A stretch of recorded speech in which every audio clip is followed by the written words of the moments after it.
Hey, boy, I'll tell you what, everybody, thank you so much for tuning into our 10th episode.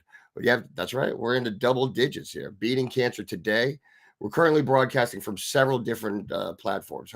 We typically um, put everything on our Facebook group page, the Beating Cancer Today.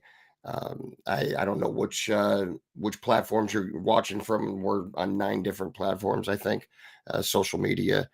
Make sure that you subscribe to our channel or or our group page, whatever platform you're watching from.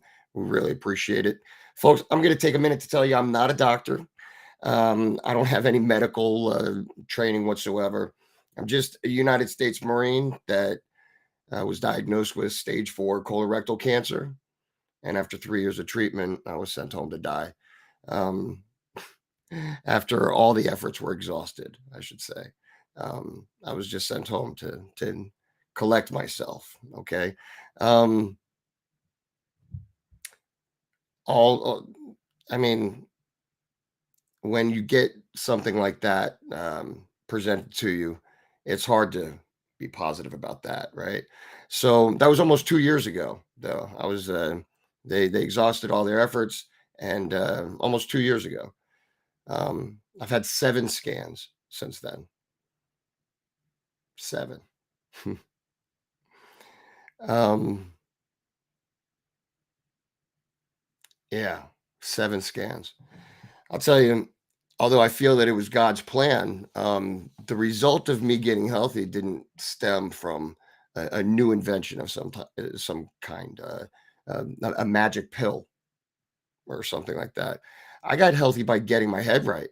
All right, compiling 5 simple over-the-counter ingredients, which all complement each other in one way or the other, um, in an effort to destroy the cancer that's inside your body. All right, those 5 ingredients are fenbendazole, uh, active hectose correlated compound, AHCC is the acronym for it. Curcumin is the third ingredient, cimetidine, acid reducer, fourth ingredient, and annatto, which is a part of the vitamin E. Um, those 5 ingredients, fenbendazole, AHCC, curcumin, cimetidine, and annatto, um, those ingredients make up what I refer to it as my cancer cocktail. um, so I think I probably already gave a little bit of it away. You heard me say that I got better by taking this little cancer cocktail, um, and also by getting my head right. Your body is going to give out way before. I'm sorry, your body is going to um, continue beyond your brain. Okay, your brain's going to give out way before your body does. All right, so it's important to condition your brain. All right, to respond to stressful situations appropriately. All right, you don't want to underreact or overreact. You got to respond appropriately to the stressful situations. Where's your intestinal fortitude? All right, how deep can you dig when things get real? You know, this is kind of like the time where you want to know, you want to know, are you ready to go to battle? All right, are you prepared for this? One of the things that I posted on the group page Beating Cancer Today on Facebook, um, was if anybody had any ideas for an episode. And there's a few different comments and stuff that were made, and I got some DMs that were pretty cool responses. So I do want to say thank you for at least sharing some dialogue with me. But one of the things, actually, the first comment was somebody wanted to know my daily workout regimen. What do I do every day? All right, and I got it kind of breaking down, like I broke it down like 5 steps. I like to do everything by the numbers, right?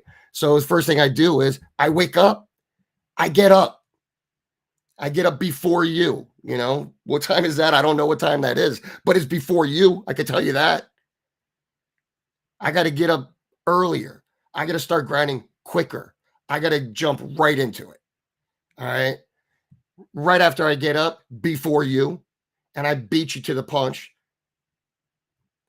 then I jump into some yoga. All right. Actually, I kind of slow down, jump right into yoga. And sometimes I do like hot yoga and I get like a good, probably, I don't know, maybe 30-minute yoga session in there. And while I'm doing the yoga, actually, that's a time that the sauna is heating up, right? And then right after the yoga, I jump into the sauna. I spend about 15-20 minutes in the sauna.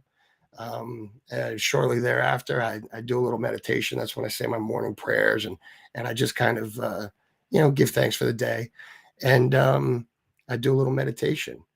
As soon as I jump out of the sauna, right into an ice cold shower. I jump right into an ice cold shower, and boy, I'll tell you what, I don't know what it is. I can't give you the science behind it or whatever, but it just tightens everything up and it tightens all my skin up and it loosens all my bones up. And I don't know what it is about a cold shower, but and from what I hear, it's like it's also good for your blood pressure and all that stuff, right? So there's like some medicinal benefits to it, but that's not why I do it. I do it because it just kind of it kicks me in the right direction for the day, right? And so finally, right after I get out of that shower, I get dressed and I look great and I kick the day's ass. That's what I do. I win every single day and I will not be outworked by anybody. So, in the order of how I do my regiment, that's how I do it. I get up before you and I win every single day. And that's how I do it. Like it's my job to do that. All right. So let's jump right into it. All right. It's been a crazy window the last 10 days. It's been insane. I'll just kind of give you a little bit about what's going on in my life, right? Or what had been in that window of time. All right. Right at the first of the month, my parents decided that they were going to visit me for 3 days. All right. Which is awesome. But, it's my parents. I want things to be right, so they come over for 3 days. Excuse me. When they left, I noticed like an ant, like they came over. It was a great time, right? But you know what? You want things to be right and everything. So there was a little bit of, some stress. Like they were there for 3 days, right? So, so there was some of that going on.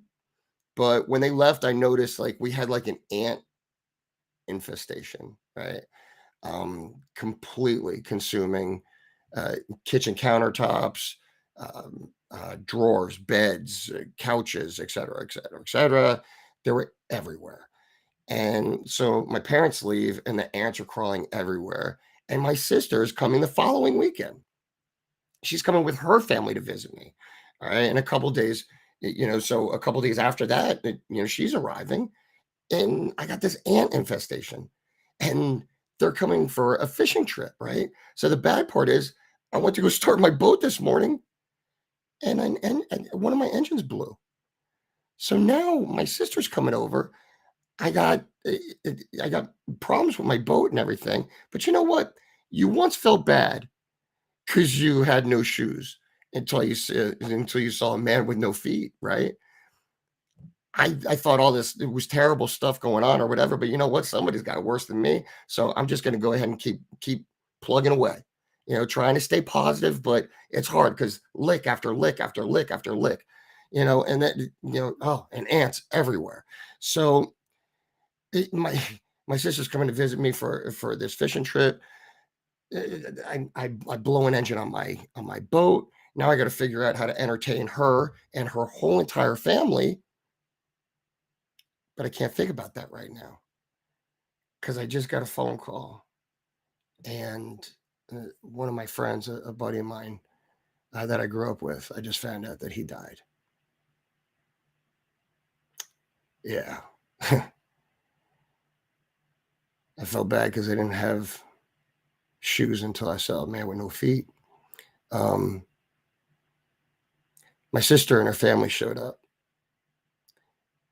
I can't fish. Kids are all complaining. Her husband's bored. and we were supposed to go fishing. He's not happy. Everybody wants to go home, and all I wanted to do is just hang out with my sister.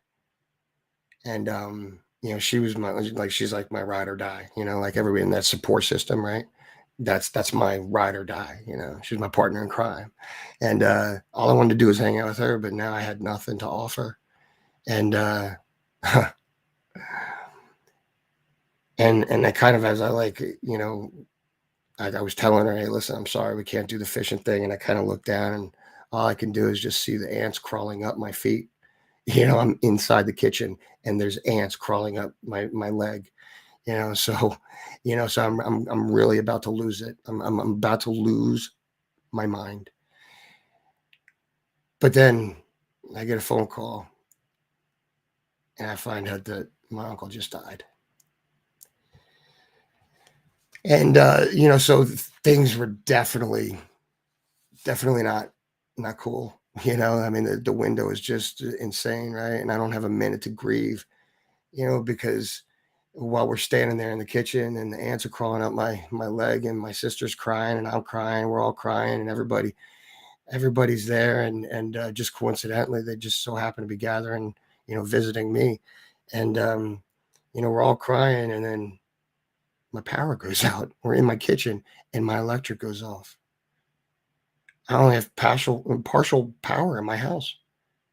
There was like somebody hit a transformer down the street in a car crash and the power went out. Nobody could see anybody. The AC goes off, everything's out. It's like 100 degrees outside. So not only that, but I don't have any power for the pumps running my boat. So now if it's just started raining, if my boat's taking on water in the rain, I don't have any power to pump out the water. Oh yeah. And my insurance company just withdrew from the state of Florida, so they dropped me.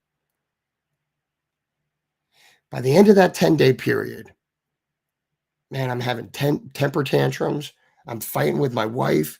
I just feel just plain defeated, just absolutely defeated. By the 11th day, I collapsed right on the bed. I couldn't understand why my body ached so bad. My body was so achy. I wondered if I could possibly maybe be coming down with a virus or something. With a crazy week and a super, super high stress level, right? It's so easy to become consumed, right? With negativity. So it creates self doubt. What the hell? What am I doing? Frustration, anger. I'm snapping at my wife. Right? It all results in stress. And when you get stressed, your body triggers a fight or flight scenario, which it's your body's natural stress response system. All right, how your body reacts to the stress sources, right? How you react when something triggers you, right? During the fight or flight process, and it's fun to say, but it actually makes sense. You're either going to stand or you're going to run. But during the fight or flight process, right? There's a release of hormones. That's like when two type A personalities challenge each other. Sometimes sometimes you'll see an influx of hormones into that situation, right? Uh, there's a rapid heart rate starts going. The adrenaline starts pumping, blood pressure goes higher. It raises glucose levels. Actually, your sugar goes way up. Well, and when that happens, it totally alters your immune system. All right, your immune system uh, goes in, it begins to be compromised, right? When all that stress starts building. If you don't check yourself, your stress response system remains active, so the adrenaline keeps pumping and pumping and pumping. It's a continuous flood of adrenaline if you don't check that. So that's like super unhealthy. And the whole time, oh yeah, what's the thing about the glucose? Oh, cancer feeds on it, right? So stress contributing maybe to cancer. Um, if you leave the stress unchecked, the other systems in your body, right, they'll begin to have issues also. The your heart, obviously, I mean, you've heard that you're probably your whole life. It's the high blood pressure, the artery damage, irregular heart rhythm, all this stuff, with the ticker, not good. All right. The studies also has shown that there's other risks of like cardiovascular disease and stuff like that, all relating to the heart and stuff like that. But these are things that you probably have heard all your whole life growing up. Um, but something that I never really made the connection with was that you tend to get angry more quickly. When you start to have cardiovascular disease and stuff like that, I feel like you get angry more quickly than others. When I start getting stressed, I feel like I go from 0 to 60 faster than some other people. The During that chronic stress, right? Your your cortisol is through the roof, right? And that inhibits your brain functionality. It could disrupt your ability to socialize with others. Like I don't do well in crowds sometimes. And you know what? When I'm in a confined space with, just the wrong people, I don't socialize with others so well. Um, it's also it increases the risk of mental illness, right? With like depression. I mean, these are things that also go hand in hand with socialization, right? So there's been other studies, right? Excuse me, other studies, um, also show like damaging chromosomes and stuff like that.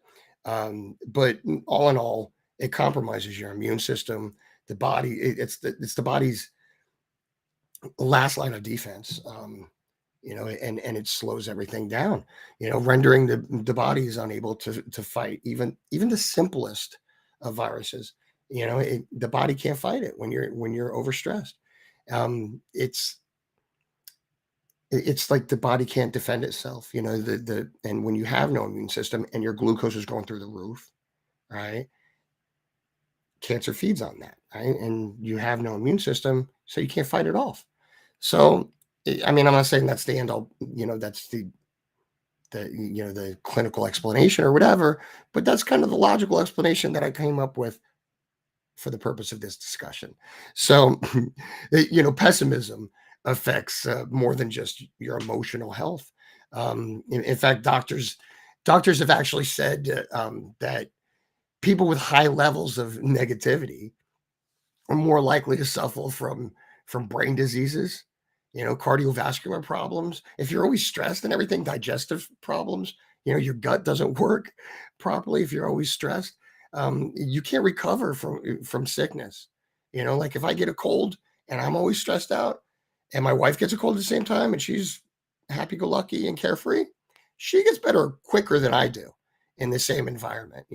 So it's you tend to get recover from just a common cold or basic sickness a lot slower. Um, it, to overcome some of that negativity, because I'll tell you what, I don't allow it.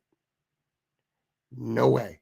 I don't allow it, and the reason being, and sometimes when you form that circle, a lot of what you're doing is you're just cutting out unnecessary things, right? And unnecessary people. When you form a circle around yourself, you insulate yourself from anything negative that's out there, right?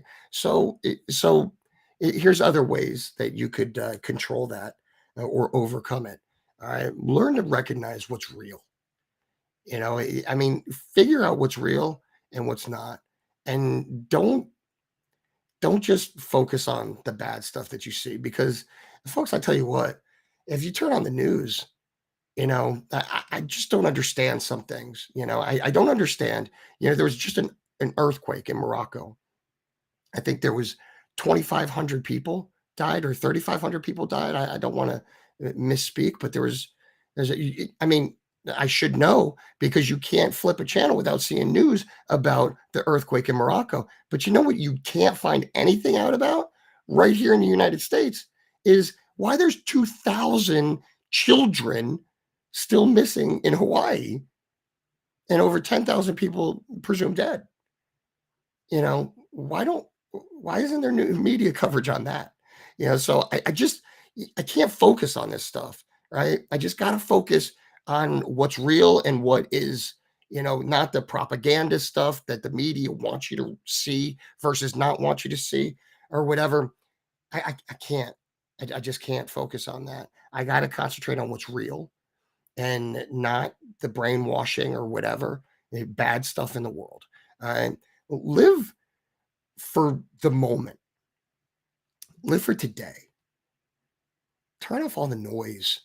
Turn off all the noise and just unplug yourself. From time to time. Don't think about like if things aren't going your way, how you got here. Don't think about mistakes that you've made in the past or whatever negative thoughts enter your head. Just cut it out. Immediately stop the negative stuff. If it comes into your mind or if it comes up in a conversation, I immediately stop. I stop the person almost like rudely. I stop the person and you're not allowed. You're not allowed to bring that stuff into my world. I don't allow negative stuff. Okay. Be positive. Be positive. Be positive. All right. Turn your negativity into action. Get pissed off, man. If you're going to be negative, get pissed. Do something active. Turn your negativity into active and find something positive in it. All right. If I can't, if I can't, if I have to babysit a hamster and I can't go to a baseball game, then I just kind of enjoy, you know, the doing something nice for the person who owns the hamster. I try to focus on that then. I don't know. I'm just trying to find a silver lining. Find a silver lining and turn whatever negativity, whatever you're experiencing, turn it into action to do something positive. All right. Spend time with uplifting people. I don't allow negative people in my circle. No, sir. You're gonna have to cut some people out. They might be related to you. All right. But eliminate anything negative or anybody negative. All right. Or dwelling on negative experiences or gossip. Get rid of it. All right. Humans are just social creatures. All right. They develop a healthy network of family and friends that can help you see the glass half full or half empty. You know, I I forget um, I was only half a man before my wife, and she made me a man and a half. Like I forget whatever that saying is, but the person you're with could either make you a whole person or make you a half a person. Like it's just, so you surround yourself with better people. I try to surround myself with better people than myself. And it's kind of easy to do, but probably the most important thing that I've ever taught myself was that I can't control anything, so I try not to get down on myself because I know that I can't control things. So, but what I can control is how I respond to things, and how I respond to a challenging or stressful event typically defines me, right? Nearly 2 weeks of stress might require some serious evaluation, right? This is where a system that I learned in the Marine Corps. It comes in to my rescue when I'm trying to figure out how to respond to things, right? And there's an acronym for it. It's a OODA loop. is the acronym. Um, it's well, ODA is the acronym. OODA, OODA. It's the approach to decision making. All right, it's how somebody processes a situation and forms a decision. Right.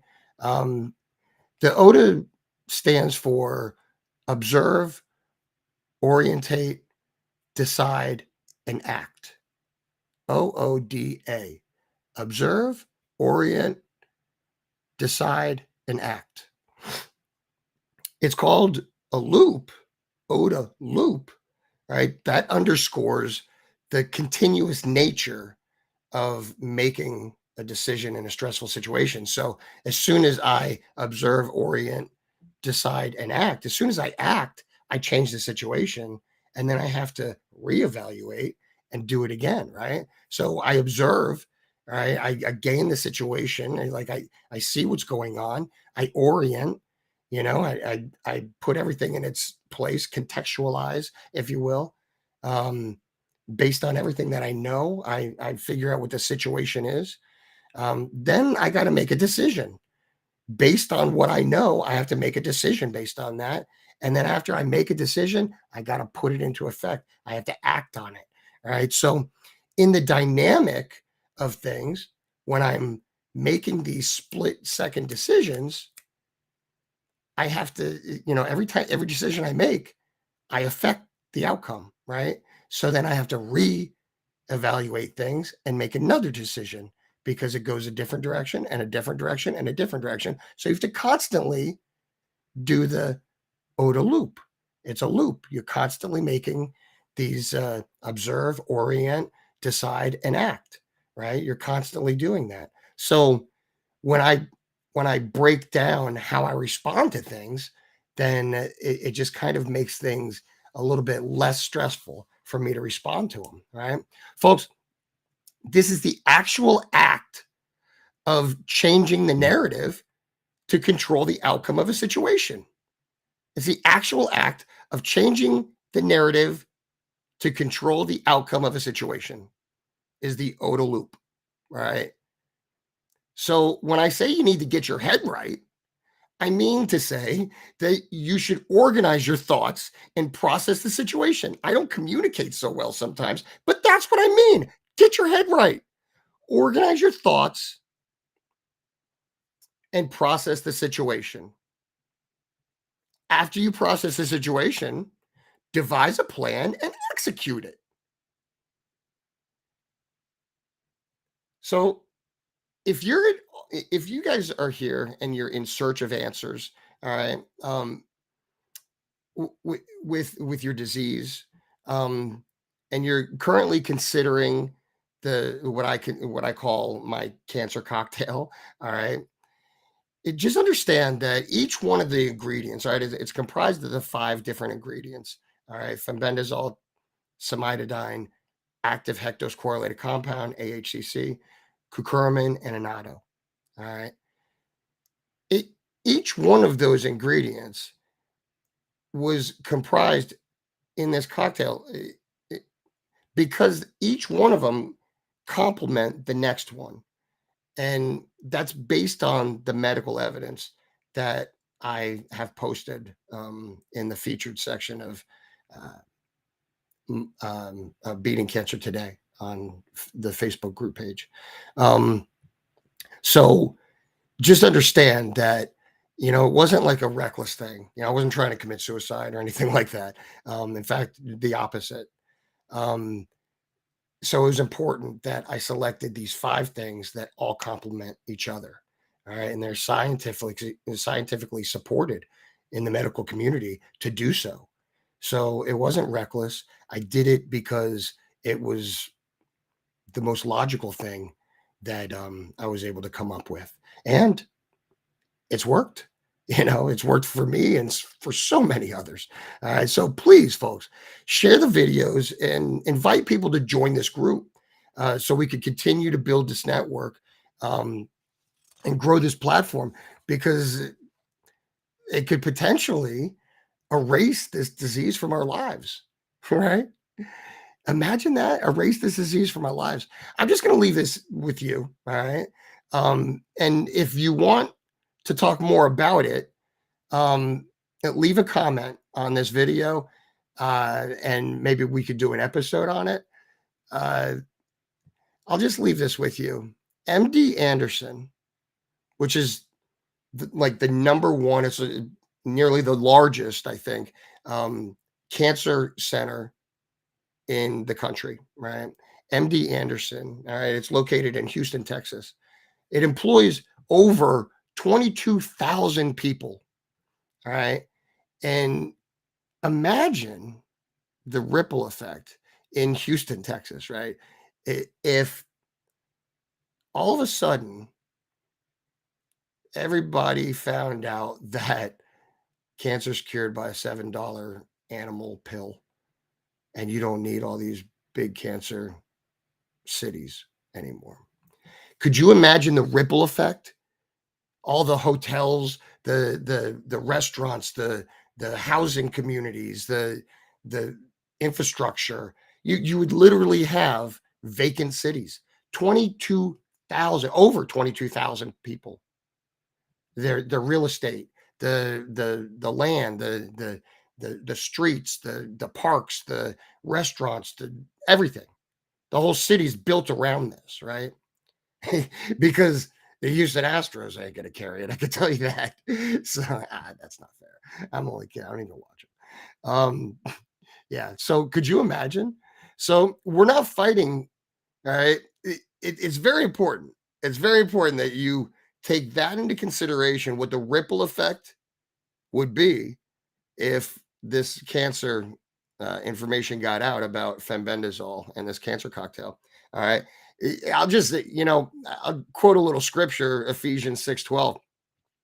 We aren't fighting against human enemies, but against rulers, authorities, forces of cosmic darkness, and spiritual powers of evil in the heavens. Ephesians 6:12. As a society, I feel like every time I turn around, we're being steered in a direction, lied to, poisoned by the government. You can't even eat something without, I mean, if you ever look at a pack of chicken, all the water and stuff that's injected into it, it's all big bloated chicken. I don't even know what's in it. There's all these chemicals in everything. I mean, I don't know, folks. Cancer's been around since the trees, and it just seems like we're just we're fighting an uphill battle because of all the outside influences. All right. And I think it's important. Let me know how you feel about that topic, and we could go ahead and do an episode about it. But it's important to ask yourself, are we fighting cancer, or are we fighting the entities withholding the information from us?